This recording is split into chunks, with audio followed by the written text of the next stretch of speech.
नमो द्वे सौर्यन्ताम् नमो द्वे सौर्यदानम् नमो द्वे सौर्याम् नमो द्वे सौर्यायनम् नमो द्वे सौत्रिकावती सावनम् ओंकारमिन्दु संयुक्त नित्यम् ध्यायन्ति योगिनः कामदमोक्षणो ओंकाराय नमो नमः मंगलम् भगवान्यो मंगलम् कुटुम्बे मंगलम् कुंकुंडार्यो जैन्द्रमो सुमंगलम् नमः समय साधाय स्वानुभूत्या चकास्ते चित्तभावाय भवाय चलुभाव नियम सार भगवान कुंकुंदाचार्य रचित नियम सार तथा मुनिवर पद्म ब्रह्मचारी देव रचित तात्पर्य वृत्ति टीका એનો સ્વાધ્યાય ચાલે છે। એમાં શુદ્ધ નિશ્ચય પ્રાયશ્ચિત અધિકાર, આ અધિકારની ગાથા 116 સુધી આપણે સ્વાધ્યાય કર્યો છે। ગાથા 116 પછી મુનિરાજ પદ્મ પ્રબલધારી દેવ કળશ 183 કહે છે। તો આ 183 કળશ શરૂ કરતા પહેલા 116મી ગાથાનું સહેજ પુનરાવર્તન કરીએ। 116મી ગાથામાં એ વાત આવી કે અનંત ધર્મવાળા આત્માનો ઉત્કૃષ્ટ બોધ, જ્ઞાન અથવા ચિત્ત એ ત્રણેય એક જ છે, એ કાંઈ જુદા નથી। તો તેને જે મુનિ નિત્ય ધારણ કરે છે, પોતાના આત્માના જ્ઞાનને જે મુનિ નિત્ય ધારણ કરે છે તેને પ્રાયશ્ચિત છે। એમાં પોતે જ્ઞાન સ્વભાવી ભગવાન આત્મા છે એવો સ્વીકાર એ પ્રાયશ્ચિત છે, એ વાત આવી। ઉત્કૃષ્ટ બોધ, જ્ઞાન અથવા ચિત્ત તેને ધારણ કરનાર મુનિને નિશ્ચયથી પ્રાયશ્ચિત છે। શુદ્ધ જ્ઞાનના સ્વીકાર કરનારા મુનિરાજને પ્રાયશ્ચિત છે, એ વાત આવી। અને એની ટીકા પછીથી મુનિરાજ પદ્મ પ્રબલધારી દેવ એક કળશ કહે છે, કળશ 183। ય શુદ્ધ આત્મ જ્ઞાન સંભાવનાત્મા પ્રાયશ્ચિતમત્ર ચાસ્તેવ તસ્ય નિર્ધુંતાઃ સંહતિં તમ મુનિન્દ્રમ વંદે નિત્યમ તદ્ગુણ પ્રાપ્ય યેકં। 183માં કળશના અર્થમાં કહે છે કે આ લોકમાં જે મુનિન્દ્ર શુદ્ધ આત્મજ્ઞાનની સમ્યક ભાવનાવંત છે, આ લોકમાં જે મુનિન્દ્ર શુદ્ધ આત્મજ્ઞાનની સમ્યક ભાવનાવંત છે તેને પ્રાયશ્ચિત છે જ। વિરાજ શુદ્ધ આત્મજ્ઞાનની એકાગ્રતામાં લીન છે, તેમને નિશ્ચયથી પ્રાયશ્ચિત છે જ। જેણે પાપ સમૂહને ખંખેરી નાખ્યો છે એવા તે મુનિન્દ્રને હું તેના ગુણોની પ્રાપ્તિ અર્થે નિત્ય વંદું છું। બહુ સરસ શ્લોક છે। મૂળ ગાથા 116ની અંદર એ વાત આવી કે મુનિરાજ પોતે જ્ઞાન સ્વભાવે થાય છે, માટે એમને નિત્ય પ્રાયશ્ચિત હોય છે। પોતાના જ્ઞાન સ્વભાવને નિત્ય ધારણ કરે છે અને એમને પ્રાયશ્ચિત છે। એટલે એના અનુસંધાનમાં જ મુનિરાજ પદ્મ પ્રબલધારી દેવ પણ કહે છે કે જેમણે પાપ સમૂહને ખંખેરી નાખ્યો છે, અને કઈ રીતે ખંખેરી નાખ્યો છે તો કે શુદ્ધ આત્મજ્ઞાનની સમ્યક ભાવનામાં એમણે પાપ સમૂહને ખંખેરી નાખ્યો છે અને એમને નિશ્ચય પ્રાયશ્ચિત છે। તો એવા મુનિન્દ્રને હું નિત્ય વંદું છું। શા માટે વંદું છું તો કહે છે કે હું એમના ગુણોની પ્રાપ્તિ અર્થે તેમને નિત્ય વંદું છું. જો એમના ગુણોની પ્રાપ્તિ અર્થે એટલે કે એમણે જે ગુણો પ્રગટ કર્યા છે એવા ગુણોને પ્રગટ કરવા અર્થે હું તેમને નિત્ય વંદું છું. એનો વિસ્તાર પૂજ્ય ગુરુદેવ પાસેથી સમજીએ. નિયમસાર પ્રવચન સદગુરુ પ્રવચન પ્રસાદ ભાગ બીજું, પાન નંબર 676, શ્લોક 183 ના શ્લોકાર્થ પછીથી કહે છે કે પ્રાયશ્ચિત એટલે પ્રાયચિત્ત, ઉત્કૃષ્ટ જ્ઞાન, શુદ્ધ આત્મજ્ઞાન. પ્રાયશ્ચિત એટલે પ્રાયચિત્ત, ઉત્કૃષ્ટ આત્મજ્ઞાન એટલે શુદ્ધ આત્મજ્ઞાન. તો તે ત્રિકાળી શુદ્ધ આત્મજ્ઞાનની સમ્યક ભાવના ભાવનાર મુનિઓને ખરેખર પ્રાયશ્ચિત છે. શુદ્ધ આત્મજ્ઞાન પોતાના સ્વરૂપનું જ્ઞાન તે જ ઉત્કૃષ્ટ જ્ઞાન છે, અને એવા ઉત્કૃષ્ટ જ્ઞાનની ભાવના એકાગ્રતા કરનાર મુનિઓને પ્રાયશ્ચિત હોય છે. ગુરુદેવ કહે છે કે લાખો કરોડો કથનમાંથી પણ છેવટે તો દ્રવ્યમાં અંતર્મુખ થવાનું જ આવે છે. શાસ્ત્રના આટલા અભ્યાસ કરીએ છીએ, દ્રવ્યકૃતનો આટલો અભ્યાસ કરીએ છીએ, એનામાં બધામાં એક જ વાત તો આવે છે. શાસ્ત્રોનું પ્રયોજન તો એ છે કે પોતે અંતર્મુખ થઈ અને સ્વાનુભૂતિ કરે અને પછી આગળ વધીને સ્વમાં જ લીનતા અને સ્થિરતા કરે. એટલે જુદી જુદી રીતે આત્માના સ્વરૂપનું મહાત્મા આવે એ માટે સમજાવવામાં આવ્યું. પછી જુદી જુદી રીતે આત્માના સ્વરૂપમાં કેમ જવું એ સમજાવવામાં આવ્યું. જુદી જુદી રીતે એ વિભાવ ભાવોમાં રાચી રહ્યો છે તો એ વિભાવ ભાવો કેમ છોડવા એ વાત પણ સમજાવવામાં આવી. પણ એ બધાનું તાત્પર્ય તો એક જ છે કે પોતાના ત્રિકાળી શુદ્ધ દ્રવ્યનો સ્વવિકલ્પ દશામાં સ્વીકાર અને પછી એનું મહાત્મ્ય લાવીને એવા પોતાના દ્રવ્યની સન્મુખ થવું એટલે અંતર્મુખ થવું અને એમ નિર્વિકલ્પ દશામાં પોતાના સ્વરૂપનો અનુભવ કરવો, આ જ કરવાનું છે. પહેલા તો એ વસ્તુ અંતર્મુખ થતા પ્રાપ્ત થાય એવી છે, એ વસ્તુ અંતર્મુખ થતા અનુભવમાં આવે એવી છે. એનો એને વિશ્વાસ આવવો જોઈએ, એનો ભરોસો આવવો જોઈએ. એ વસ્તુ ઇન્દ્રિયો દ્વારા જણાય એવી નથી, ઇન્દ્રિયો દ્વારા ગોચર નથી. એટલે પહેલા તો વસ્તુ અંતર્મુખ છે. વસ્તુ અંતર્મુખ છે એટલે અંતર્મુખ થતા જે પોતાને જણાય એવી છે અને એનો એને વિશ્વાસ આવવો જોઈએ, એનો ભરોસો આવવો જોઈએ. બહિર્મુખ વલણમાં મારું કાંઈ નથી, આખી વસ્તુ જ અંતર્મુખ છે. વલણ બહારમાં જ રહે છે, જ્ઞાન દર્શનના ઉપયોગ એ બહારમાં જ રમ્યા કરે છે, એ વલણ છે. બીજું કયું વલણ? પોતાના જ્ઞાન દર્શનના ઉપયોગ બહારમાં જ ફરે છે, એ એનું વલણ છે. તો હવે કહે છે કે એ વલણને, એની દિશાને પલટાવી નાખ, એને સ્વસન્મુખ કર, એટલે કે અંતર્મુખ થાય. કેમ કે બહારમાં વલણ કરવાથી કાંઈ પ્રાપ્ત થતું નથી, એ મારી ચીજ નથી. બહારમાં વલણ કરવાથી જે વિકલ્પને જે શુભ ભાવ કે અશુભ ભાવ છે એ મારું સ્વરૂપ નથી. આખી વસ્તુ જ અંતર્મુખ છે. તેમાં અંતર્મુખ થતા પર્યાયની નિર્મળતા થઈ જાય છે અને તે જ ધર્મ છે.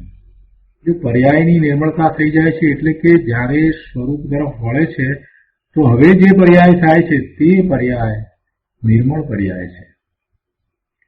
પૂર્વે જે પર્યાય થઈ તે તો થઈ, એ બધી તો વિભાવ ભાવ રૂપે વિકારી દશા રૂપે પોતાની જે પર્યાય થઈ, પણ હવે જ્યારે પોતે અંતર્મુખ થાય છે, સ્વરૂપ તરફ વળે છે, ધ્રુવનું લક્ષ્ય કરે છે,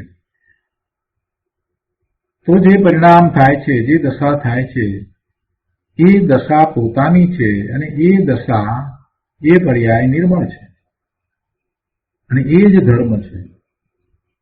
પોતે શુદ્ધ છે, નિર્મળ છે, પવિત્ર છે, તો પોતાનું એવું જ પરિણમન થવું, પોતાની એવી જ દશા થવી, નિર્મળ દશા થવી, એને જ ધર્મ કહ્યો છે.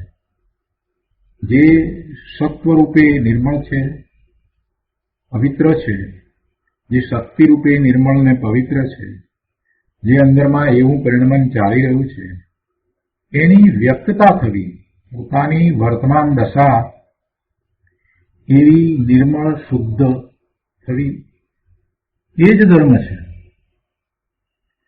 તેમાં વ્રત, તપ, સામાયિક અને પ્રાયશ્ચિત વગેરે બધું આવી જાય છે. પ્રાયશ્ચિત તે નિર્મળ પર્યાય છે, પણ એવી નિર્મળ પર્યાયનો આધાર કોણ? એવી નિર્મળ પર્યાયનો આધાર તો શુદ્ધ જ્ઞાન સ્વભાવ ધ્રુવ કારણરૂપ પડ્યો છે તે જ છે. નિર્મળ પર્યાયનું કારણ તો પોતાનું છે. પોતે શુદ્ધ જ્ઞાન સ્વભાવ ધ્રુવ કારણ પરમાત્મા છે. એ જ એનું કારણ છે કે જેથી નિર્મળ પર્યાય થાય, નિર્મળ પરિણામ થાય, પોતાની એવી દશા થાય. એટલે પોતાના શુદ્ધ જ્ઞાન સ્વભાવ ધ્રુવ સ્વભાવ કારણ પરમાત્માનો સ્વીકાર કરીને અંતર્મુખ થઈ અને એવા કારણ પરમાત્માની સન્મુખ થતા, એવા પોતાના જ્ઞાન સ્વભાવની સન્મુખ થતા હવે જે દશા થાય છે તે દશા, એમાં કોઈ વિકાર નથી, એ નિર્મળ દશા થાય છે. એટલે આ નિર્મળ દશા, આ નિર્મળ પર્યાય, એનો આધાર કોણ છે? એનો આધાર શુદ્ધ જ્ઞાન સ્વભાવ ધ્રુવ કારણ પડ્યો છે તે જ છે. અને તેના સ્વીકારથી અને તેની ભાવનાથી, તેની એકાગ્રતાથી જ પ્રાયશ્ચિત થાય છે. તે સ્વભાવ ભાવના કરતા પુણ્ય પાપની ઉત્પત્તિ થતી જ નથી. તેથી કહ્યું કે સ્વભાવની સમ્યક ભાવના વડે જેણે સમસ્ત પાપ સમૂહને ખંખેરી નાખ્યો છે, એવા મુનિન્દ્રને તેના ગુણોની પ્રાપ્તિ માટે હું નિત્ય નમું છું. ગુરુદેવ કહે છે, જુઓ, આ પ્રાયશ્ચિત કોઈ બીજા પાસેથી લેવાતું નથી. વ્યવહારમાં આપણે પ્રાયશ્ચિત માંગીએ છીએ ગુરુ પાસે જઈને, આપણા જે દોષ છે એ માટે ગુરુ પાસે જઈ અને આપણે પ્રાયશ્ચિત માંગીએ છીએ. પહેલા એવા દોષ માટે આપણે નિંદા કરીએ છીએ અને પછી ગરહા એટલે ગુરુની સમક્ષ આપણા દોષની કબૂલાત કરીએ છીએ અને ત્યાર પછીથી ગુરુ પાસે આપણે પ્રાયશ્ચિત માંગીએ છીએ. આ વ્યવહાર છે, આ વ્યવહાર પ્રાયશ્ચિત છે. આ નિંદા ગ્રહા બધું વ્યવહાર છે. કેમ કે એ બધા ભાવ શુભ ભાવ છે, એ પરલક્ષે થતા ભાવ છે. પોતે ભગવાન આત્મા ત્રિકાળ શુદ્ધ છે, તો એવા પોતાના ત્રિકાળ શુદ્ધ ધ્રુવ સ્વરૂપનું લક્ષ્ય કરતા જે નિર્મળ પરિણામ થાય છે એ ધર્મ છે, એ જ નિશ્ચયથી પ્રાયશ્ચિત છે. એટલે નિશ્ચય પ્રાયશ્ચિતની વાત જ્યારે હોય તો એમાં એને બીજા પાસેથી કાંઈ લેવાનું નથી, પરંતુ પોતાના સ્વભાવ સન્મુખ થવાનું છે. અને જે સ્વભાવ સન્મુખ થાય છે એને એટલી નમ્રતા, વિનય, વિવેક વર્તે છે કે એને બહારમાં એવા વ્યવહાર પ્રાયશ્ચિત હોય છે. એટલે આ નિશ્ચય પ્રાયશ્ચિત છે તે કોઈ બીજા પાસેથી લેવાતું નથી, પણ અંતરમાં દ્રવ્યમાંથી તેની ભાવના વડે પ્રગટે છે. તેની એકાગ્રતા કરતા એ પ્રગટ થાય છે. સ્વરૂપની એકાગ્રતા કરતા એ નિશ્ચય પ્રાયશ્ચિત પ્રગટ થાય છે. તો આ રીતે 183મો કળશ અહીંયા પૂરો થાય છે. હવે કુંકુંદાચાર્ય ભગવાનની ગાથા 117. કિમ બહુણા ભણિયેણ દુ વર તવ ચરણમ મહેશિણમ સર્વમ આયચ્છિત્તમ જાણઃ અણેય કમ્માણમ ખય હેવું. સંસ્કૃતમાં ગાથા છે. કિમ બહુના ભણિતેન તુ વર તપશ્ચરણમ મહર્ષિણા સર્વમ પ્રાયશ્ચિતમ જાનીહે નેક કર્મણા ક્ષય હેતુ. ગુજરાતીમાં ગાથા છે. બહુ કથન શું કરવું, અરે સૌ જાણ પ્રાયશ્ચિત તું. નાના કર્મ ક્ષય હેતુ ઉત્તમ તપચરણ ઋષિરાજ.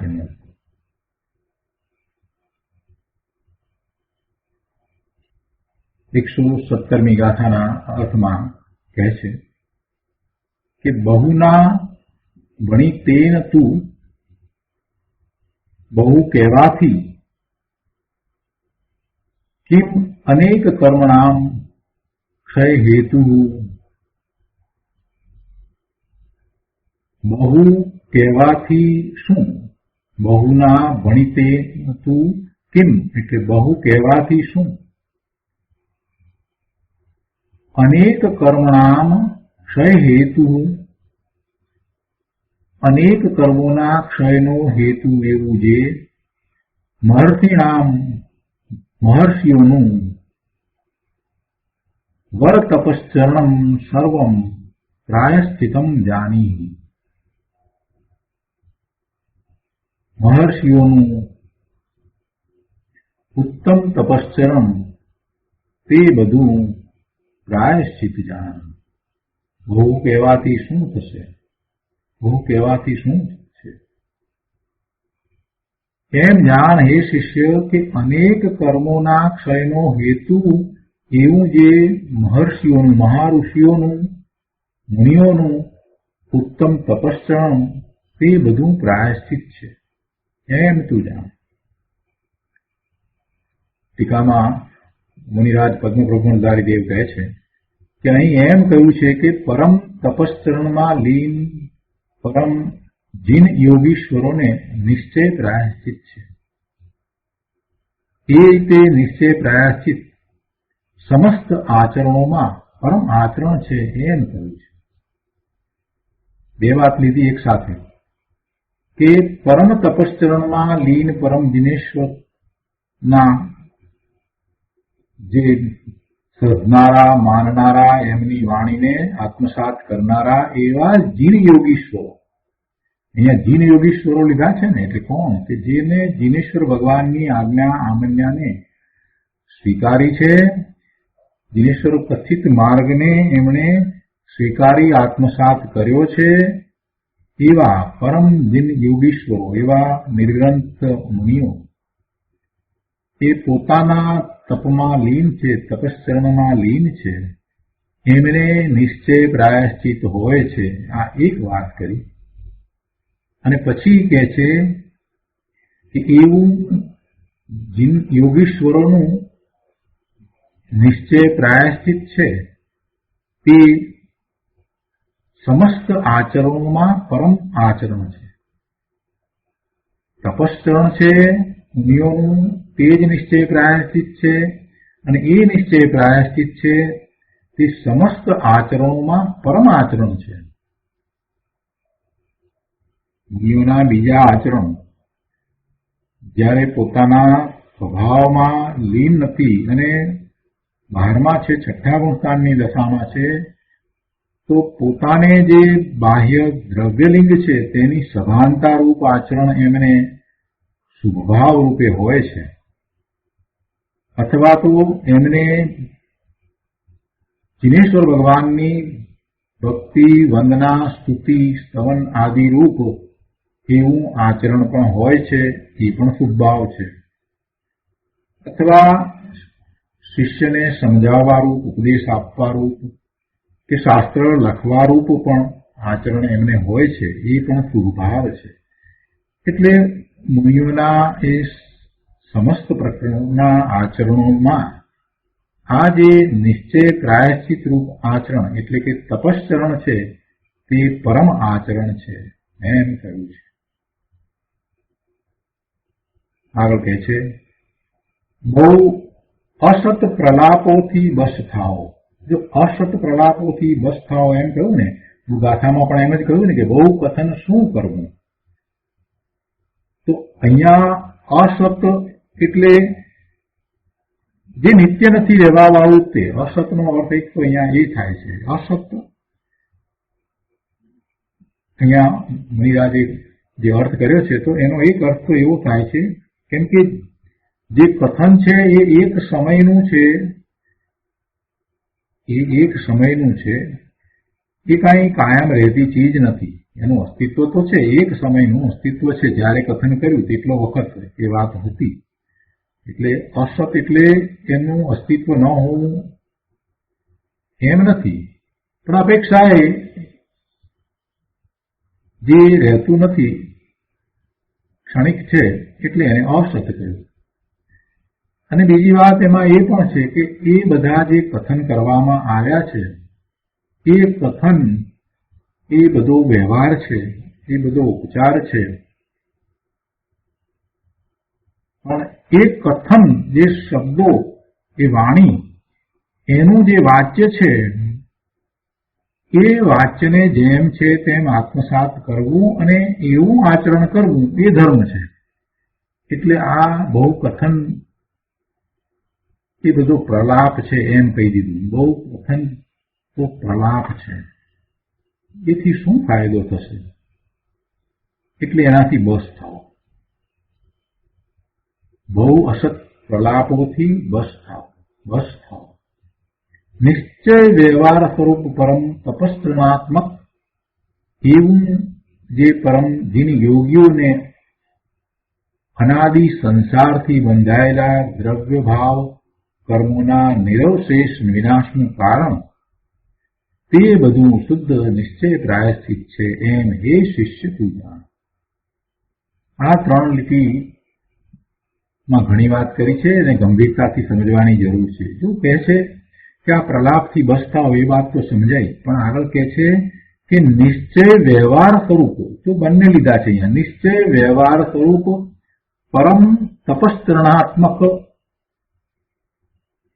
એવું જે પરમ જીન યોગીઓને અનાદિ સંસારથી બંધાયેલા દ્રવ્ય ભાવ કર્મના નિરવશેષ વિનાશનું કારણ, આજે અનાદિથી બંધાયેલા દ્રવ્ય કર્મ અને ભાવ કર્મ એનો નિરવશેષ વિનાશ, એનું કારણ એ શું છે? તો કહે છે કે પરમ તપસ્ત્રણાત્મક એવું એ નિશ્ચય વ્યવહાર સ્વરૂપ શુદ્ધ નિશ્ચય પ્રાયશ્ચિત છે. શુદ્ધ નિશ્ચય પ્રાયશ્ચિત કેવું છે? તો કહે છે કે એ અનાદિના બંધાયેલા કર્મ, સંસાર અવસ્થામાં અનાદિના બંધાયેલા કર્મ, દ્રવ્ય કર્મ અને ભાવ કર્મ એના નિરવશેષ વિનાશનું કારણ છે એવું એ શુદ્ધ નિશ્ચય પ્રાયશ્ચિત છે. અને વળી એ કેવું છે? તો એમાં એમ કહે છે કે નિશ્ચય વ્યવહાર સ્વરૂપ પરમ તપસ્ત્રણાત્મક છે. નિશ્ચય અને વ્યવહાર બંને એમાં સાથે લીધા છે. તો એને પછી ગુરુદેવ સમજાવે છે કે એમાં જે તપસ્ચરણમાં સાથે રહેલો શુભભાવ છે એ વ્યવહાર તપસ્ચરણ છે, એ વ્યવહાર તપસ્ચરણ છે. પણ શુભભાવ વખતે પણ એવા મુનિઓને જેટલા વિતરાગી પરિણામ છે, નિશ્ચયથી જે વિતરાગી પરિણામ છે એટલો એ ધર્મ છે અને એ શુદ્ધ નિશ્ચય પ્રાયશ્ચિત છે. એટલે અહીંયા નિશ્ચય વ્યવહાર સ્વરૂપ કહ્યું તો કોઈને એમ થાય કે આ વ્યવહાર છે એવું જે તપ, એ તપ પણ શુદ્ધ નિશ્ચય પ્રાયશ્ચિત છે? ના, એમ નહીં. શુદ્ધ નિશ્ચય પ્રાયશ્ચિત તો જેટલી વિતરાગી ભાવના છે, વિતરાગી દશા છે એટલું જ છે. અને એની સાથે જે શુભભાવ છે એ તો પુણ્યબંધનું કારણ છે જ, પણ મુનિઓને જ્યારે એવો શુભભાવ હોય છે ત્યારે પણ એમની દ્રષ્ટિ સ્વરૂપ તરફ રહે છે. મુનિઓને શુભભાવ છે, સત્તાગુણ સામી દશા છે, ત્યારે એમની દ્રષ્ટિ સ્વરૂપ તરફ હોય છે, એટલે એમની પરિણતિ શુદ્ધ છે. તેથી જેટલી શુદ્ધ પરિણતિ છે તેટલી જ નિર્જરા છે, તેટલી જ શુદ્ધિની વૃદ્ધિ છે, તેટલી જ વિતરાગી દશા છે, અને એ જ શુદ્ધ નિશ્ચય પ્રાયશ્ચિત છે. તો એ સ્પષ્ટીકરણ આગળ ગુરુદેવ આપણને સમજાવશે. તો ગુરુદેવ પાસેથી આ બધો વિસ્તાર આપણે સમજીએ.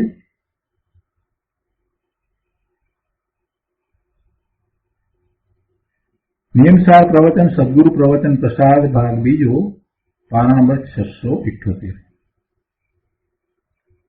અહીંયા અન્વયાર્થ પછીથી ગુરુદેવ સમજાવે છે કે જે ભાવ વડે 8 કર્મનો નાશ થાય તે બધો ભાવ પ્રાયશ્ચિત જ છે.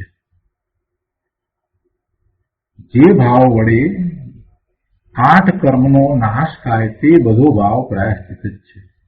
શુભ ભાવ વડે કર્મોનો નાશ થતો નથી. શુભ ભાવ વડે પુણ્યનો બંધ થાય, પણ શુભ ભાવથી કર્મનો નાશ ન થાય. એટલે બાહ્યમાં એને વ્રત તપ હોય એ બધો શુભ ભાવ છે, એ બધો વિકલ્પ સહિત એનો શુભ ભાવ છે. અને એમાં વ્રત તપ જે કાંઈ થાય છે તો એમાં શરીરની જે કાંઈ ક્રિયા થવી એ તો બધું પરદ્રવ્યને વિશે છે. એટલે એનો તો એમાં માત્ર શુભ ભાવ છે, અને એ શુભ ભાવ વિકલ્પ સહિત એ માત્ર પુણ્ય બંધનું કારણ થાય. પણ એથી કાંઈ નિજરા ન થાય, એટલે કે કર્મનો નાશ ન થાય.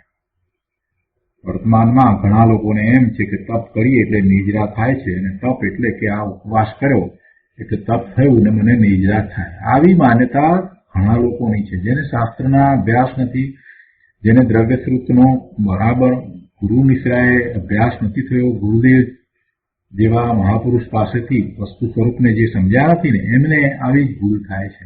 એ એમ જ માને છે કે મેં આજે આંબીલ કર્યું, મેં આજે ઉપવાસ કર્યું કે એકાસનું કર્યું એટલે તપ થયું, અને એ તપ દ્વારા મને નિજરા થાય છે. પ્રભુ એમ નથી. એ વ્રત, એ તપ એ બાહ્ય છે, અને એમાં તો એને લક્ષ પરનું છે. એનો તો માત્ર વિકલ્પ સહિત શુભ ભાવ છે. જો એ વ્રતને સમજવાનો પ્રયત્ન કરીએ તો આપણને ખ્યાલ આવશે કે આજે ઉપવાસ કર્યો તો ઉપવાસમાં જે ખોરાકના પરમાણુઓનો સંયોગ આ શરીરના પરમાણુઓ સાથે નહોતો થવાનો તે પરમાણુઓ તેમ પરિણમ્યા, એટલે કે શરીર સાથે સંયોગ રૂપ ન પરિણમ્યા. એટલે એ તો ખોરાકના પરમાણુઓનું જે થવાનું હતું તે થયું. ખોરાકના પરમાણુનું જેમ થવાનું હતું તેમ થયું. એ ખોરાક ઘરમાં હતો, પણ એ આ શરીરના સંયોગમાં ન આવ્યો, કેમ કે એનું એમ જ થવાનું. એટલે એ તો પરદ્રવ્ય, એનું જીવ કાંઈ કરે નહીં. બીજી વાત, આ શરીર એ પૂતગળનો સ્કંદ, એ પણ જુદું દ્રવ્ય, આત્માથી જુદું દ્રવ્ય, પરદ્રવ્ય, અને એનું પરિણમન એમ જ થવાનું હતું. એનું પરિણમન એમ જ થવાનું હતું. એને ભૂખ્યા રહેવા રૂપ પરિણમન થવાનું હતું તો થવાનું હતું, થયું. એને ખોરાકના પરમાણુનો સંયોગ નહોતો થવાનો હતો, ન થયો. એટલે એ પણ બીજું અન્ય દ્રવ્ય, પરદ્રવ્ય, એ જળ પરમાણુઓનો સ્કંદ એવું શરીર. એટલે એનું પરિણમન પણ જીવ કરાવતો નથી. જીવે કાંઈ એ પરિણમન કરાવ્યું નથી. જીવના પરિણમનને કારણે કાંઈ શરીરનું એવું પરિણમન નથી થયું. દ્રવ્યની સ્વતંત્રતાનો વિચાર કરીએ તો શરીર એ પૂતગળ પરમાણુઓનો સ્કંદ, અને એનું પરિણમન જે થવાનું હોય તે જ થાય. એને કાંઈ જીવ કરાવી શકે નહીં. એટલે બે તો આ પૂતગળના પરિણમનો થયો, એમાં તો જીવનું કાંઈ કરવા પણ નથી. તે પછીથી ત્રીજું લઈએ કે એને મનમાં વિકલ્પ આવ્યો કે આજે હું ઉપવાસ કરું, તો એ મન, વાણી અને કાયા, એ ત્રણે ત્રણ તો પૂતગળ છે, જડ છે. એ ભગવાન આત્મા ચૈતન્યથી તો જુદા છે. મન, વાણી અને કાયા એ ચેતન એવા ભગવાન આત્માથી જુદા છે. એટલે મનમાં જે વિકલ્પ આવ્યો કે આજે ખોરાક નથી લેવો, એવો જે વિકલ્પ એ મનનું કાર્ય છે, એ જડનું કાર્ય છે. એમાં પણ ચેતન એવા ભગવાન આત્માનું કાંઈ કર્તવ્ય નથી, કાંઈ કાર્ય નથી, એટલે એણે તો કાંઈ કર્યું નહીં. હવે એના પછી ચોથું લઈએ તો એ વખતે એને જે શુભ ભાવ થયો, આજે ઉપવાસ કરવું એવો જે વિકલ્પ એની સાથે રહેલો જે ભાવ છે એ શુભ છે. આજે ઉપવાસ કરવો છે એવો જે વિકલ્પ છે એની સાથે રહેલો ભાવ છે તે શુભ ભાવ છે. તો એ શુભ ભાવ છે એ જીવે કર્યો, એ એનું કાર્ય. પણ એ શુભ ભાવ છે તે વિભાવ ભાવ છે, વિકારી પરિણામ છે. કેમ કે એ આત્માના આશ્રયે, આત્માને અનુસરીને થયેલા પરિણામ નથી. શુભ ભાવ થાય છે તો એ પોતાના આત્માના આશ્રયે, આત્માને અનુસરીને થયેલ પરિણામ નથી, એટલે શુદ્ધ ભાવ નથી, એ વિકારી ભાવ છે. એટલે એ શુભ ભાવ છે તે બંધનું કારણ છે, એને કારણે પુણ્યનો બંધ પડે. તો હવે આમાં નિર્જરા કઈ રીતે થાય? જે લોકો એમ માને છે કે બાહ્ય તપમાં નિર્જરા થાય છે, એ તો નિર્જરા થતી જ નથી, માત્ર બંધ જ પડે છે. એટલે કોઈ પણ કર્મ છે એની નિર્જરા શુભભાવ દ્વારા થતી નથી. આ વાતને બરાબર સમજવાની જરૂર છે. અને એ વખતે જીવ માત્ર શુભભાવ સિવાય બીજું કાંઈ કરતો નથી.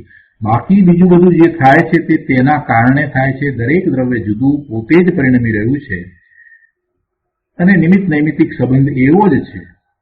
નિમિત્ત નૈમિત્તિક સંબંધ એવો જ છે કે જ્યારે એને આવો વિકલ્પ આવ્યો છે તો એની સાથે આવો શુભભાવ પણ છે, અને એ રીતે જે પૂતગળ દ્રવ્ય છે એનું પરિણમન પણ એમ થાય છે. તો આ ભાવ જે છે એ તો નિર્જરાનું કારણ નથી. તો હવે કયો ભાવ છે કે જે નિર્જરાનું કારણ થાય? અહીંયા તો એ વાત છે. કયો ભાવ છે કે જે કર્મની પ્રકૃતિનો નાશ થવાનું કારણ છે? ગુરુદેવ કહે છે કે જે ભાવ વડે 8 કર્મનો નાશ થાય તે બધો ભાવ પ્રાયશ્ચિત જ છે. પોતાના આત્માનું લક્ષ્ય કરીને પોતે ત્યાં એકાગ્રતા કરીને રહ્યો છે, તો હવે આશ્રવ થતા નથી, સંવરની દશા છે, નવા કર્મ બંધાતા નથી, અને પૂર્વના કર્મ છે એ વખતે ઉદયમાં આવ્યા છે તો ખરી જાય છે. અથવા તો જો એ એવી એકાગ્રતા કરે છે તો એને ઉદીર્ણા પણ થાય છે કે જે કર્મ હજી ઉદયમાં નથી આવ્યા એ પણ ભોગવાયા વિના ખરી જાય છે. એટલે એ ભાવ પોતાના સ્વરૂપના આશ્રયે, સ્વના આશ્રયે થતે જે ભાવ છે તે ભાવ છે એ જ કર્મના નાશનું કારણ છે, અને એ જ ભાવ પ્રાયશ્ચિત છે. જે ભાવ વડે 8 કર્મનો નાશ થાય તે બધો ભાવ પ્રાયશ્ચિત જ છે. મુનિઓને ક્ષણે ક્ષણે સ્વસન્મુખ પર્યાય થાય છે તે ઉત્તમ તપસ્ચરણ છે. મુનિઓને ક્ષણે ક્ષણે સ્વસન્મુખ પર્યાય થાય છે એટલે કે મુનિઓની એવી સ્વસન્મુખ થવા વાળી દશા થાય છે એ પર્યાય. મુનિઓ ક્ષણે ક્ષણે પોતાના આત્માની સન્મુખ થાય છે એવી એકાગ્રતા કરે છે એ મુનિઓની દશા, એ પર્યાય એ ઉત્તમ તપસ્ચરણ છે. અને તે પર્યાય કર્મક્ષયનો હેતુ છે. એ પર્યાય કર્મના નાશનું કારણ છે. તેથી તેને તે બધું પ્રાયશ્ચિત છે. તેથી તેને એટલે મુનિરાજને એ બધું પ્રાયશ્ચિત છે. મુનિપણું તે પોતે વિતરાગી પર્યાય છે અને તે પોતે જ પ્રાયશ્ચિત છે. મુનિપણું કોને કહ્યું? મુનિપણું નગ્ન દિગંબર દશાને મુનિપણું કહ્યું એમ તો નથી. નગ્ન દિગંબર મુનિ દશા છે એમાં નગ્ન દિગંબરપણું છે તે કાંઈ મુનિપણું નથી. નગ્નતા તે મુનિપણું નથી. પ્રાણીઓને પણ નગ્નતા તો હોય છે. મુનિપણું કોને કહ્યું?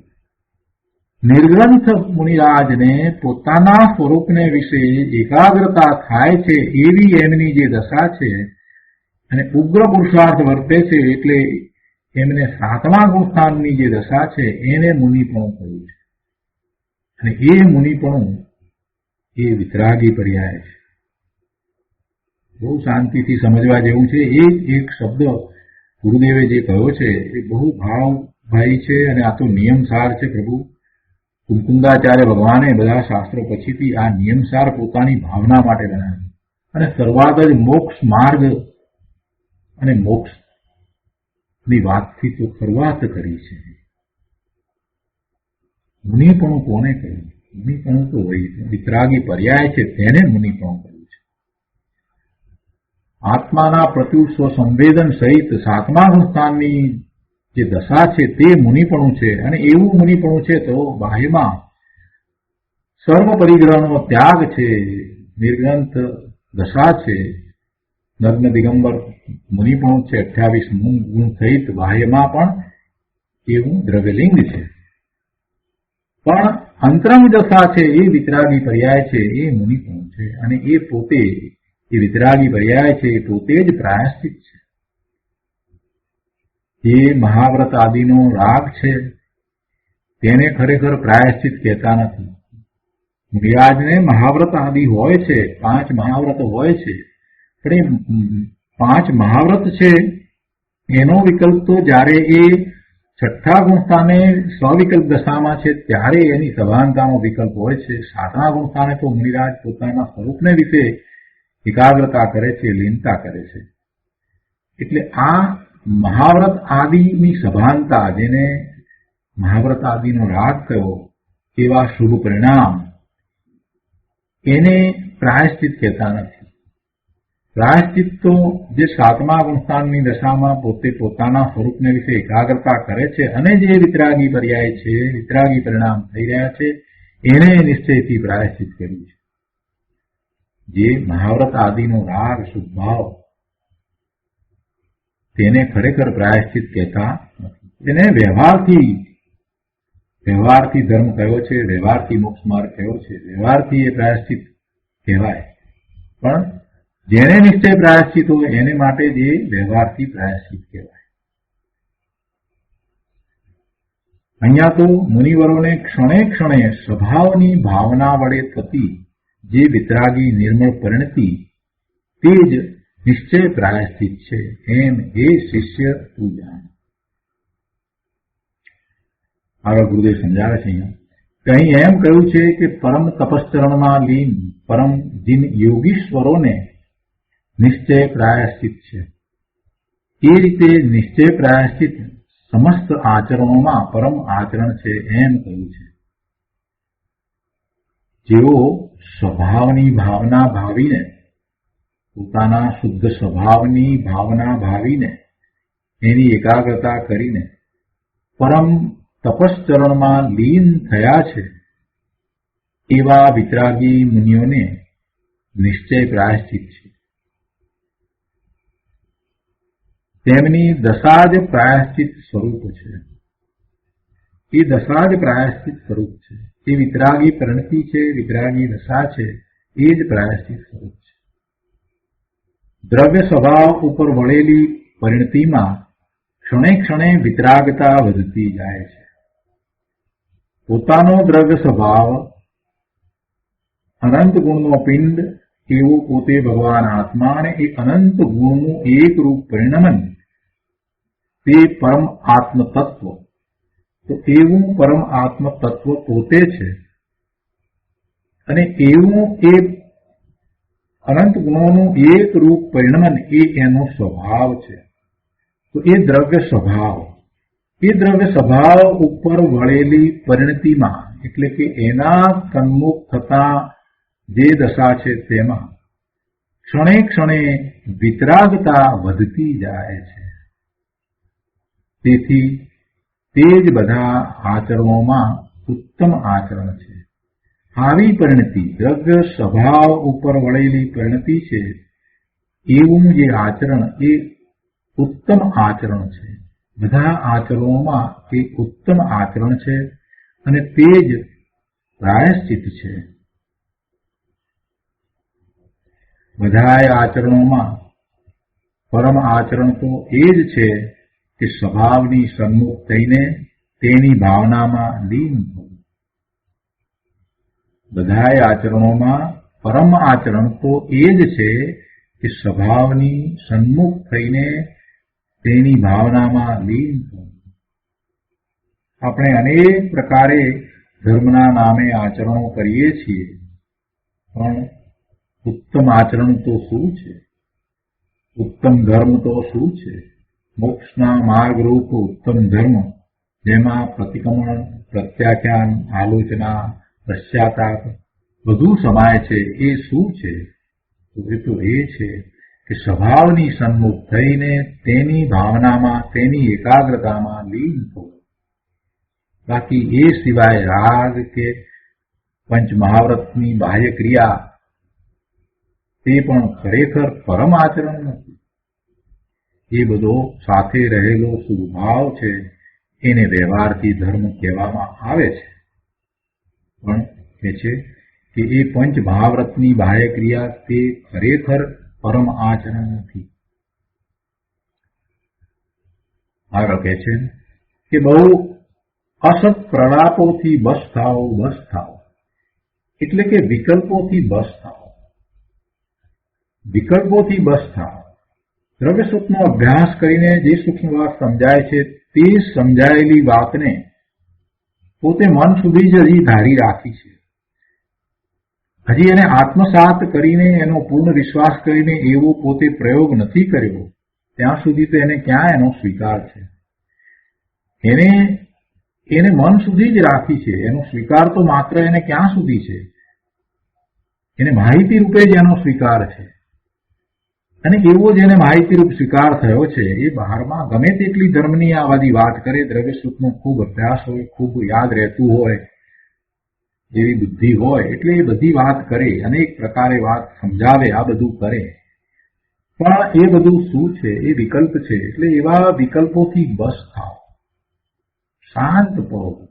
વિકલ્પોમાં ભાઈ તું ક્યાં સુધી રાચી રહીશ?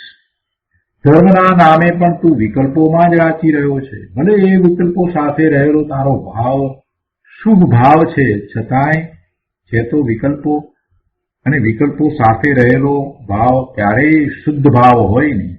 શુદ્ધ ભાવ તો નિર્વિકલ્પ દશામાં હોય છે. શુદ્ધ ભાવ તો નિર્વિકલ્પ દશામાં હોય છે. એટલે જ્યાં સુધી તું વિકલ્પમાં છે, ત્યાં સુધી તું શુદ્ધ ભાવે થતો નથી, તારા સ્વભાવ ભાવે પરિણમતો નથી. એટલે કે છે કે બહુ અસત પ્રલાપોથી બસ થાઓ, બસ થાઓ, એટલે વિકલ્પોથી બસ થાઓ અને દ્રવ્ય સ્વભાવની ભાવનામાં જ એકાગ્ર થાઓ. એ જ બધું પ્રાયશ્ચિત છે. દ્રવ્ય સ્વભાવની ભાવનામાં જ એકાગ્ર થાઓ, એ જ બધું પ્રાયશ્ચિત છે. આગળ કહે છે નિશ્ચય વ્યવહાર સ્વરૂપ પરમ તપશ્ચરણાત્મક એવું જે પરમ જીન યોગીઓને અનાદિ સંસારથી બંધાયેલા દ્રવ્ય ભાવકર્મના નિરવશેષ વિનાશનું કારણ તે બધું શુદ્ધ નિશ્ચય પ્રાયશ્ચિત છે, એમ હે શિષ્ય તું જાણ. આ વાતને ગુરુદેવ અહીંયા સમજાવે છે કે અનાદિથી પ્રવાહે ભાવકર્મ અને દ્રવ્ય કર્મ ચાલ્યા આવે છે. જીવ જ્યારથી છે ત્યારથી તે કર્મ સહિત છે. ભાવ કર્મ અને દ્રવ્ય કર્મ સહિત જ છે. અનાદિથી એવો કર્મનો પ્રવાહ ચાલ્યો આવે છે. પૂર્વના કર્મ છે એ ખરી જાય છે, એનો સ્થિતિબંધ છે એટલે એ ખરી જાય છે, એનો વિપાક થાય છે એટલે એવી વિપાક નિર્જા થાય છે. પણ એ કર્મ ઉદયમાં આવીને કરે છે અને એ ઉદય સાથે જીવ જોડાઈને નવા કર્મ બાંધી લે છે. એટલે કે કર્મનો પ્રવાહ તો ચાલ્યો આવે છે અને જેવા ભાવ કરે છે એવા ભાવ કર્મ બાંધે છે અને એના નિમિત્તે કર્મણે રજકણો દ્રવ્ય કર્મ રૂપે બંધાય છે. એટલે બંને પ્રવાહ, ભાવ કર્મ અને દ્રવ્ય કર્મનો પ્રવાહ અનાદિથી એવો ચાલ્યો આવે છે. તેનો સર્વથા નાશ સ્વભાવના આશ્રય થાય છે. સ્વભાવનો આશ્રય કરતા હવે નવા કર્મ નથી બંધાતા અને પૂર્વના કર્મ છે એનો ક્ષય થાય છે. એટલે એમ એ સર્વથા નાશ થાય છે. મુનિઓને સુવિકલ્પ વખતે એટલે કે જ્યારે શુભ ભાવ છે અને જે વિકલ્પ છે, શુભ વિકલ્પ વખતે પણ જે સ્વભાવની સ્થિરતા વર્તે છે તેટલું નિશ્ચય પ્રાયશ્ચિત વર્તે છે. મુનિઓને સ્વવિકલ્પ દશામાં છઠ્ઠા ગુણ સ્થાનની દશાની અંદર શુભ ભાવ છે તો એ શુભ વિકલ્પ રૂપ દશા થઈ તો એ વખતે જે સ્વભાવની સ્થિરતા વર્તે છે, સ્વભાવની સ્થિરતા કયા પ્રકારે છે કે પોતે ભગવાન આત્મા ત્રિકાળ શુદ્ધ છે ને આ બધાથી જુદો છે, એ વાત એમને યાદ કરવી પડતી નથી, એ વાત એમને વિસરાતી નથી. પોતાના સ્વરૂપને એ જ રીતે જાણે છે એવી શુદ્ધ પરિણતિ એ શુભ વિકલ્પમાં છે ત્યારે પણ એમને હોય છે. તો એની અહીંયા વાત લીધી છે. મુનિઓને એવા શુભ ભાવ વખતે પણ જે સ્વભાવની સ્થિરતા વર્તે છે એટલે પરિણતિ તો શુદ્ધ છે, તો એટલું નિશ્ચય પ્રાયશ્ચિત તે વખતે પણ એમને વર્તે છે અને તે કર્મના ક્ષયનું કારણ છે. આ નિશ્ચય પ્રાયશ્ચિત છે તે કર્મના ક્ષયનું કારણ છે, કર્મના નાશનું કારણ છે. પણ જે શુભ ભાવ છે, જેટલો શુભ ભાવ છે તે પુણ્ય બંધનનું પણ કારણ થાય છે. એટલે સાધક દશામાં જીવને પોતાના સ્વરૂપનો અનુભવ થયો છે એટલે પોતે કોણ છે એનું ભાન સતત રહે છે, એટલી શુદ્ધ પરિણતિ છે. અને જે વિકલ્પ છે એ સાથે રહેલા શુભ ભાવ છે એટલો અંશ શુભ ભાવનો પણ છે. એટલે શુભ ભાવની સાથે શુદ્ધ ભાવનો અંશ પણ છે. તો જેટલો શુદ્ધ ભાવનો અંશ છે, શુદ્ધ પરિણતિનો અંશ છે, તે વિતરાગી અંશ છે, વિતરાગી પર્યાય છે અને એ નિર્જરાનું કારણ છે. અને જેટલો શુભ ભાવ છે એ પુણ્યબંધનનું કારણ છે. ગુરુદેવે આ વાત પહેલા પણ સમજાવી છે કે સાધક સમ્યક દ્રષ્ટિની પર્યાયમાં બે અંશ છે. ચોથા ગુણસ્થાનની ભૂમિકામાં છે અને જ્યારે એ પોતાના સ્વરૂપમાં નિર્વિકલ્પ ધ્યાનમાં નથી ત્યારે પણ એને પોતાના સ્વરૂપનું સતત જ્ઞાન ભાન વર્તે છે અને બહારમાં છે એટલે મુખ્યપણે તો શુભભાવ છે, ક્યારેક અશુભભાવ પણ છે, તો પણ પોતાના સ્વરૂપનું ભાન જ્ઞાન વર્તે છે એટલો જે શુદ્ધ ભાવનો અંશ છે એ એને નિજરાનું કારણ છે અને બાકી રહેલો જે શુભ ભાવ છે તે બંધનું કારણ છે. ક્યારેક વર્તતો અશુભ ભાવ પણ બંધનું કારણ છે. અહીંયા તો મુનિરાજની દશા લીધી છે, તો મુનિરાજને પણ અહીંયા જેટલો શુભ ભાવ છે તે બંધનું કારણ છે, પણ એ શુભ ભાવ એકલો નથી. પોતે નિર્ગ્રંથ જ્ઞાની સમર્થ મુનિ છે, એમને સ્વરૂપનું જ લક્ષ્ય રહ્યા કરે છે એટલે એ સ્વભાવની એટલી એ સ્થિરતા કહી છે. એને સ્વભાવની એ સ્થિરતા કહી છે કે પોતાનો આવો સ્વભાવ છે, એવું જ એમનું લક્ષ્ય છે અને એ શુદ્ધ પરિણતિ છે અને એ નિશ્ચય પ્રાયશ્ચિત છે, એ વિતરાગી પરિણામ છે અને એ કર્મના ક્ષયનું કારણ છે. કેમ કે મૂળ ગાથામાં નિશ્ચય વ્યવહાર બંનેની વાત લીધી ને. મૂળ ગાથાની અંદર તો એ વાત અહીંયા લીધી છે ને. નિશ્ચય વ્યવહારાત્મક એમ શબ્દો લેવામાં આવ્યા છે ને. મૂળ ગાથાની ટીકાની અંદર અહીંયા લીધું ને કે નિશ્ચય વ્યવહાર સ્વરૂપ પરમ તપશ્ચરણ એમ લીધું છે ને. તો અહીંયા વ્યવહારની આ વાત લીધી કે નિશ્ચય સાથે રહેલો આ વ્યવહાર શુભ એવું એમની જે દશા છે એ વખતે એટલે બહારમાં છે, નિર્વિકલ્પ ધ્યાનમાં નથી, ત્યારે પણ એમને એ શુદ્ધ પરિણતિ રૂપ તપશ્ચરણ છે એ પણ એમને વિતરાગી પર્યાય છે અને એ નિશ્ચય પ્રાયશ્ચિત છે. આ વાત અહીંયા સમજાવી ગુરુદેવે. આગળ કહે છે કે વ્યવહાર તપ વખતે જે અશુભ રાગનો અભાવ થઈને વિતરાગતા થઈ છે તે કર્મના ક્ષયનું કારણ છે. વ્યવહાર તપ વખતે, કેમ કે વ્યવહાર તપ તો છે જ, પણ દશા શું છે? પોતાની વિતરાગી દશા એ વખતે પણ એમ જ છે. પોતાને જેટલો શુદ્ધ ભાવ વર્તે છે, અંશે શુદ્ધ ભાવ વર્તે છે, પોતે પોતાના ત્રિકાળ શુદ્ધ સ્વરૂપને સ્વીકાર્યું છે, એટલે દ્રષ્ટિ શુદ્ધ સ્વરૂપ તરફ રહે છે. તો જ્યારે એવું વ્યવહાર તપ છે એ વખતે વ્યવહાર તપ છે તો અશુભ ભાવ, અશુભ રાગ જે છે એનો તો અભાવ થયો છે, પણ જે વિતરાગતા પ્રગટી છે તો પોતાની એવી પરિણતિને કારણે વિતરાગતા થઈ છે. એટલે વ્યવહાર તપ વખતે જે અશુભ રાગનો અભાવ થઈને વિતરાગતા પ્રગટી છે તે વિતરાગતા કર્મક્ષયનું કારણ છે અને તે નિશ્ચય પ્રાયશ્ચિત સ્વરૂપ છે. મૂળ વાત તો એક એવી છે કે જેટલી વિતરાગતા છે એટલે કે છઠ્ઠા ગુણસ્થાનની દશાની અંદર, સવિકલ્પ દશાની અંદર પણ મુનિરાજને શુદ્ધ ભાવનો અંશ છે તો એ વિતરાગતા છે, અને જેટલી વિતરાગતા છે તેટલું નિશ્ચય પ્રાયશ્ચિત છે. સાતમા ગુણસ્થાને તો ગુણ વિતરાગી પર્યાય પ્રગટ થઈ છે, એટલે એ વખતે તો નિશ્ચય પ્રાયશ્ચિત છે જ, પણ છઠ્ઠા ગુણસ્થાનની દશામાં, સ્વવિકલ્પ દશામાં શુભ ભાવ સહિત છે ત્યારે પણ જેટલો શુદ્ધ ભાવનો અંશ છે તેટલી વિતરાગતા છે, અને એ વિતરાગતા જેટલી છે તે બધું નિશ્ચય પ્રાયશ્ચિત છે. તે મોક્ષ માર્ગના પરિણામ છે, તે જ ધર્મ છે. ક્ષણે ક્ષણે મુનિને સ્વભાવની ભાવના વડે કર્મનો છેદ જ થતો જાય છે. ક્ષણે ક્ષણે મુનિને સ્વભાવની ભાવના વડે કર્મનો છેદ જ થતો જાય છે. એટલે કોઈને એમ થાય કે મુનિરાજ સાતમા ગુણસ્થાનની દશામાં નિર્વિકલ્પ ધ્યાનમાં નથી ત્યારે પણ એમને કર્મનો છેદ થાય છે. તો હા, કઈ રીતે થાય છે તે આ વાત સમજાવી. એમને શુભ ભાવ છે પણ સાથે જે શુદ્ધ ભાવનો અંશ વર્તી રહ્યો છે એ નિશ્ચય પ્રાયશ્ચિત છે, અને એ જ કર્મછેદનું કારણ છે.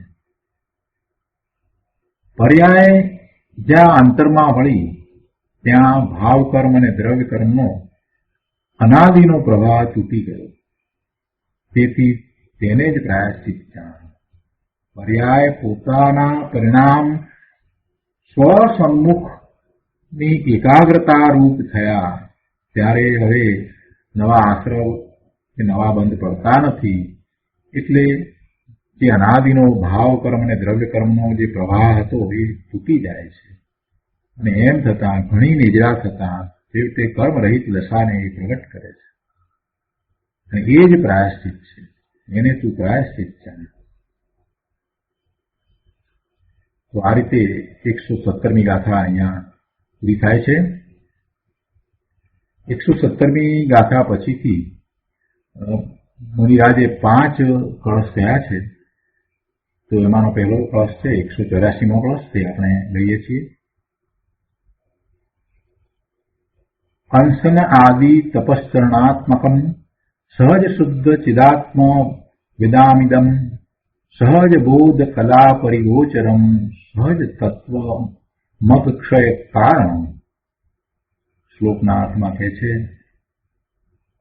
કે અંશન આદિ તપશ્ચરણાત્મક અર્થાંત સ્વરૂપ પ્રતપન રૂપે પરિણમેલું પ્રતાપવંત એટલે કે ઉગ્ર સ્વરૂપ પરિણતિએ પરિણમેલું એવું આ સહજ શુદ્ધ ચૈતન્ય સ્વરૂપને જાણનારાઓનું સહજ જ્ઞાન કળા પરિગોચર સહજ તત્વ અગક્ષયનું કારણ છે.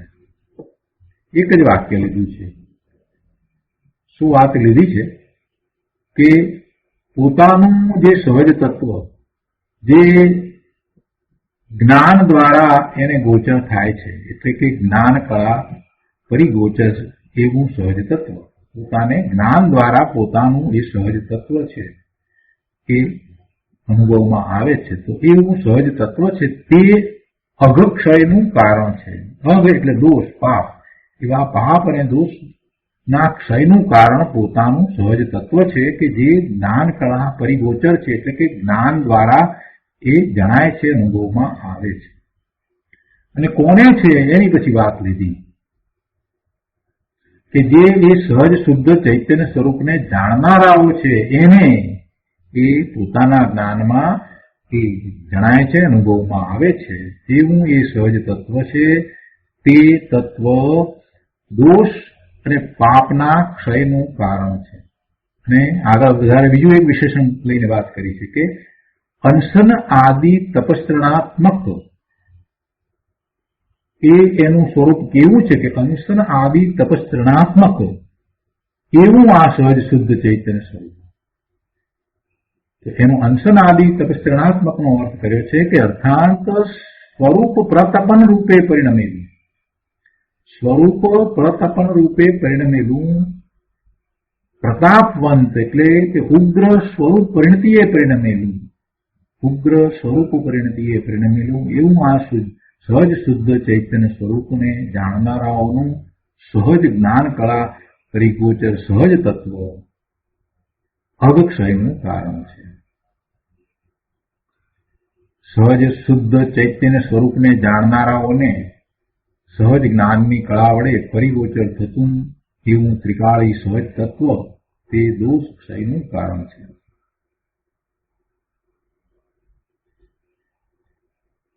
ગુરુદેવે જે વિસ્તાર કર્યો છે એને આપણે લઈએ 184માં કળશ ઉપર. તો ગુરુદેવ અહીંયા કહે છે 184 શ્લોકના શ્લોકાર્થ પછીથી કે સહજ શુદ્ધ ચૈતન્ય સ્વરૂપને જાણનારાઓને સહજ જ્ઞાનની કળા વડે પરિગોચર થતું, સહજ જ્ઞાનની કળા વડે જે એને અનુભવમાં આવે છે એવું ત્રિકાળી સહજ તત્વ તે દોષ અને ક્ષયનું કારણ છે. સહજ તત્વ પોતાનું ત્રિકાળી શુદ્ધ સહજ તત્વ છે તે જ ખરેખર તો દોષના નિવારણનું કારણ છે, દોષના ક્ષયનું કારણ છે, પાપના નિવારણનું કારણ છે, પાપના ક્ષયનું કારણ છે. વર્તમાન નિર્મળ પર્યાય અંતરના ત્રિકાળી તત્વ તરફ વળીને જ્યાં તેને અનુભવ ગોચર કરે છે ત્યાં તે પર્યાયમાં પુણ્ય પાપનો સર્વ દોષોનો ક્ષય થઈ જાય છે અને તેનું નામ પ્રાયશ્ચિત છે. આ સહજ તત્વ છે. એ સહજ તત્વ તરફ વળીને જ્યારે આ વર્તમાન પર્યાય એને અનુભવે છે ત્યારે આ પર્યાયમાં પુણ્ય પાપના શુભાશુભ ભાવો કે વિકલ્પો ઉત્પન્ન થતા જ નથી. એનો ક્ષય થઈ જાય છે અને એનું નામ પ્રાયશ્ચિત છે. તો મૂળ દોષ રહિત થવાનું કારણ અથવા તો મૂળથી પાપ રહિત થવાનું, પુણ્ય રહિત થવાનું, કર્મ રહિત થવાનું કારણ તો પોતાનું ત્રિકાળી શુદ્ધ તત્વ જ છે. એ વાત કરી ગુરુદેવ અહીંયા કહે છે કે આ પ્રાયશ્ચિત અધિકાર છે. આત્માના નિર્દોષ ત્રિકાળી સ્વભાવના આશ્રય જે નિર્વિકારી જ્ઞાન પ્રગટે છે તે પ્રાયશ્ચિત છે. પોતાના સહજ શુદ્ધ આત્મતત્વને જાણવું તે જ સાચી કળા છે. તે સહજ જ્ઞાન તત્વમાં જણાતું ત્રિકાળી સહજ તત્વ એટલે કે અનુભવમાં આવતું તે ત્રિકાળી સહજ તત્વ તે ખરેખર વિકારના ક્ષયનું કારણ છે. એટલે કે એને લીધે વિકાર ઉત્પન્ન થતો નથી. ત્યાં દ્રષ્ટિ કરતા હવે વિકાર ઉત્પન્ન થતો નથી. સહજ તત્વ કોઈ લૌકિક કળા વડે જણાય તેવું નથી. સહજ તત્વ ઇન્દ્રિયો દ્વારા જણાય તેવું નથી. કોઈ લૌકિક રીતે જણાય તેવું નથી. લૌકિક વિધિથી એ આત્મ સ્વરૂપ સહજ તત્વ જણાય એવું નથી, અનુભવમાં આવે એવું નથી. અરે શાસ્ત્રના જાણપણાથી પણ સહજ તત્વ જણાય તેવું નથી. પણ પોતાના અંતર્મુખ જ્ઞાન કળા વડે જ તે સહજ તત્વ જણાય છે. પોતાના અંતર્મુખ જ્ઞાન કળા વડે જ તે સહજ તત્વ જણાય છે. પોતે અંતર્મુખ થઈ અને પોતાના જ્ઞાન દર્શનના ઉપયોગને એ ધ્રુવ તત્વ તરફ વાળે છે તો એને અનુભવમાં આવે છે, જણાય છે, એનું જ્ઞાન થાય છે. એવું પરમ દ્રવ્ય તો ત્રિકાળ પ્રાયશ્ચિત સ્વરૂપ જ છે. એટલે એ દ્રવ્ય તો પ્રાયશ્ચિત સ્વરૂપ જ છે. એ જ્ઞાનથી પ્રતાપવંત છે, એ શુદ્ધ છે. એ દ્રવ્ય એવું છે અને તેને પોતાની જ્ઞાન કળા વડે જ્યારે એ અનુભવે છે તો વર્તમાન પર્યાયમાં એને પ્રાયશ્ચિત થાય છે. તેને એવા તત્વને સહજ જ્ઞાન કળા ગોચર કરનારી પર્યાય તે વર્તમાન પ્રાયશ્ચિત છે. તો આ રીતે આપણે 184મો કળશ અહીંયા પૂરો કરીએ છીએ. આજનો સ્વાધ્યાય અહીંયા સુધી રાખીએ છીએ. હવે સુખધામ બોલીએ. સુખધામ અનંત સુખં